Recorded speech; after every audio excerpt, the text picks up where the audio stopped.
The mystery surrounding a young mother. Disturbing secrets come to light. Just had what is probably the most erotic experience I've had in my entire life.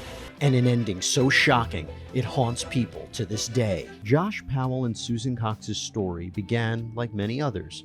A young couple falls in love and decides to wed in 2001. They move to West Valley City, Utah, and then welcome the births of their two boys, Charlie and Braden. While on the outside everything may have appeared to be picture perfect, the cracks began to show. I think a good way to describe it is we saw the tip of the iceberg. Susan confided in her friends about her fights with Josh and how she wished the two could seek counseling. Susan records an eerie video. This is me, July 29th, 2008. It is 12:33 Mountain Time, covering all my bases, making sure that if something happens to me or my family or all of us, that our assets are documented. Hope everything works out and we're all happy and live happily ever after as much as that's possible. On December 6, 2009, after attending church services and spending time with her neighbor, at around 5 p.m., Susan decides to lie down for a nap. Josh would say that then he and his boys went out to go sledding. This would be the last time anyone outside of that house saw Susan again. When Charlie and Braden aren't dropped off at daycare, police are contacted. Law enforcement burst into the Powell home and discover no one's there. A few hours later, Josh and the boys return home. He claims the three traveled 25 miles away for a camping trip in the desert along the Pony Express Trail. When questioned by police, Josh adamantly says he doesn't know where Susan is. But in another room, a detective speaks to young Charlie. He says Susan came with them on the trip, but didn't come back. So your mom stayed at the park. Where did she stay at the park? Do you know where? She stayed at Dinosaur National Park.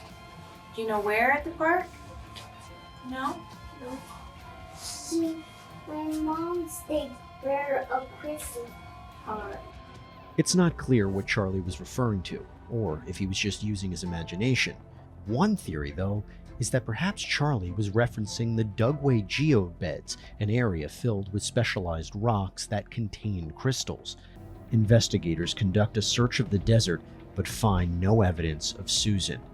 Yet, there was a mine located 30 miles away that reportedly was doused in gasoline and set on fire.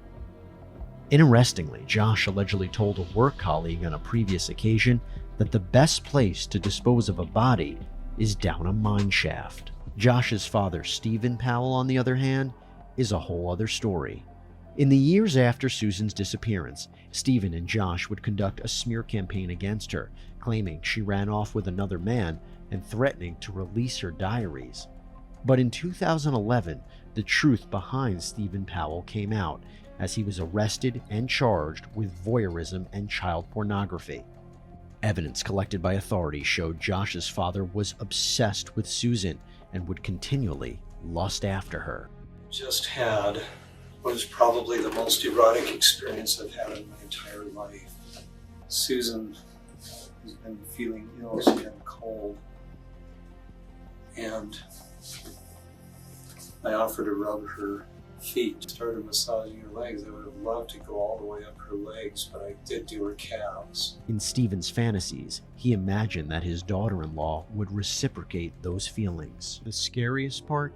Josh and his two young sons had been living with Steven in Washington after Susan went missing. After his conviction on the sex crime-related charges and serving several years in prison, Steven is released in July 2017, but then dies the following year from a heart attack, taking with him any secrets he had about Susan's whereabouts. Despite motive, opportunity, and circumstantial evidence, Josh Powell remained a free man.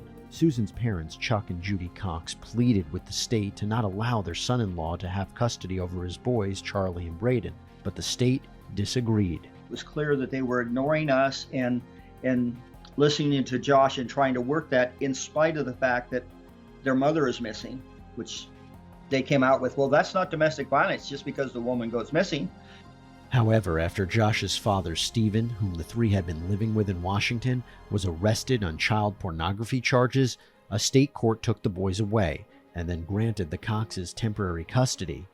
Josh was granted visitation. They were just really trusting us and talking to us. And then they started to say things that were kind of disturbing, and they were starting to remember things. Social worker Elizabeth Griffin Hall, who was contracted by the Department of Social and Health Services, brings 7-year-old Charlie and 5-year-old Braden on a supervised visit to see Josh. When the boys run to him, he reportedly says that he has a surprise and immediately locks Griffin Hall out of his house. After Griffin Hall hangs up, Josh's home suddenly bursts into flames. Investigators would later learn that Josh, Charlie, and Braden died as a result of carbon monoxide poisoning, but prior to the explosion, injuries to the boys' necks and heads indicated Josh attacked his sons with a hatchet. All of this occurring while Griffin Hall tried to get help. She made a 911 call. That call took about 6 minutes. He didn't dispatch somebody for 8 minutes. And after the dispatch, it took 13 minutes for the police officers to actually arrive on the scene. By that point, the house was already exploded, the children were hacked up, and everybody was dead. We begged them not to let them go to that last visitation. And they said, don't worry, we got it covered. We have a supervisor there. And then they're gone.